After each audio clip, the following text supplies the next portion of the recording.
대승적인 결단을 요청드립니다.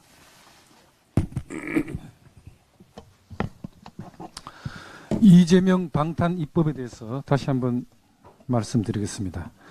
대한민국의 법치주의가 심각하게 흔들리고 있습니다. 민주당 이재명 피고인을 둘러싼 다수의 중대한 범죄 혐의에 대한 사법적 판단이 대선을 앞두고 잇따라 연기되고 있는데, 이 배경에는 거대 민주당의 입법권 남용이 자리 잡고 있습니다. 이재명 후보는 이미 대법원에서 유죄 취지로 파기환송된 공직선거법 위반 혐의를 포함해 대장동, 백현동 등 8개 사건 12개 혐의로 5개의 형사재판을 받고 있는 피고인 신분입니다.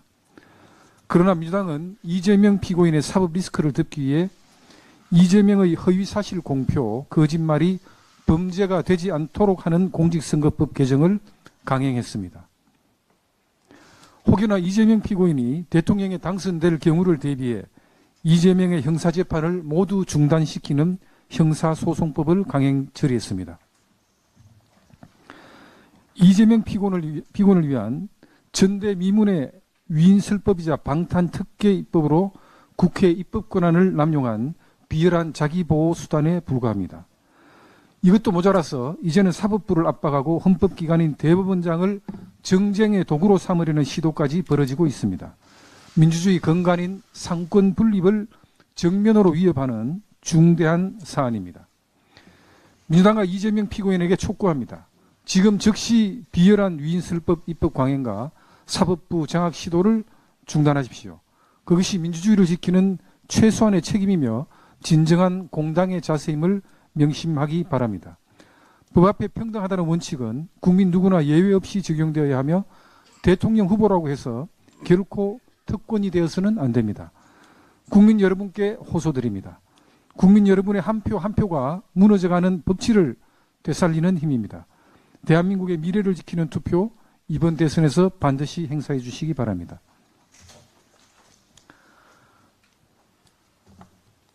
최근 민주당의 잇따른 선심성 공약에 대해서 한 말씀 드리겠습니다. 민주당의 잇따른 선심성 공약을 볼 때 국가 재정에 과도한 부담만을 지우는 공약이 잇따르고 있습니다. 5일 민주당 이재명 피고인은 아동수당 지급 연령을 현행 8세에서 18세로 상향하는 것을 발표하더니 6일에는 구직활동 지원금 확대 등을 공약했습니다. 지역화폐와 양곡관리법에 대한 집착도 여전합니다. 포퓰리즘 전문 정당답습니다. 모두 매년 수십조 원의 국가 재정이 투입되어야 하는 공약들입니다. 국회 예산정책처 분석에 따르면 아동수당 확대 공약은 향후 5년간 약 50조 원의 추가 재정이 필요합니다. 양곡관리법 개정안에 따른 쌀 매입 및 보관 비용은 연간 3조 원에 달할 것으로 예상됩니다. 지난 2월 민주당이 주장한 대로 지역화폐 발행 예산을 반영했더라면 15조 원에 달하는 예산이 소요됩니다. 더 큰 문제는 이런 대규모 재정을 요구하는 공약을 내세우는 동시에 서민과 기업을 위한 세제 혜택은 축소하겠다는 입장을 보이고 있다는 점입니다. 이재명 피고인은 지난 4일 기자들에게 경제가 나빠 재정 여력이 많이 떨어졌다, 조세 지출 등 세금 감면해 주는 것을 줄여야 한다라고 언급했습니다.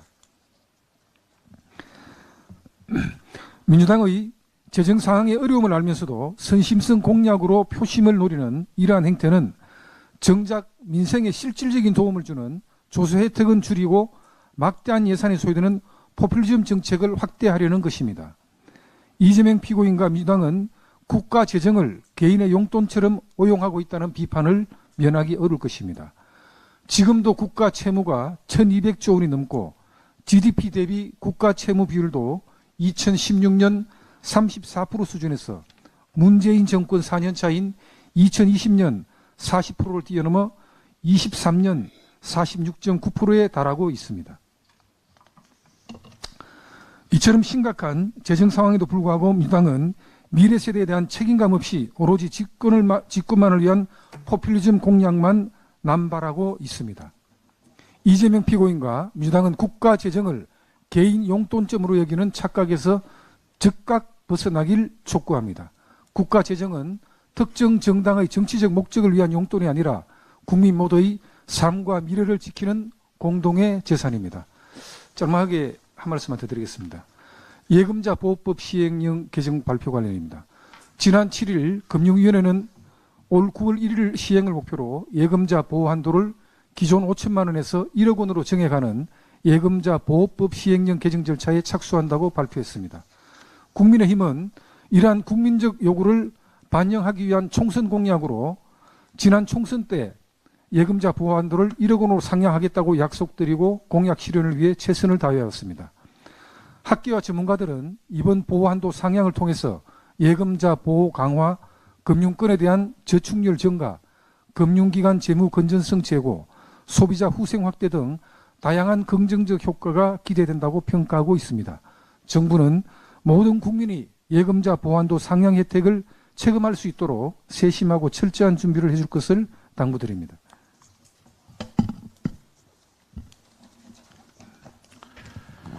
참담하고 답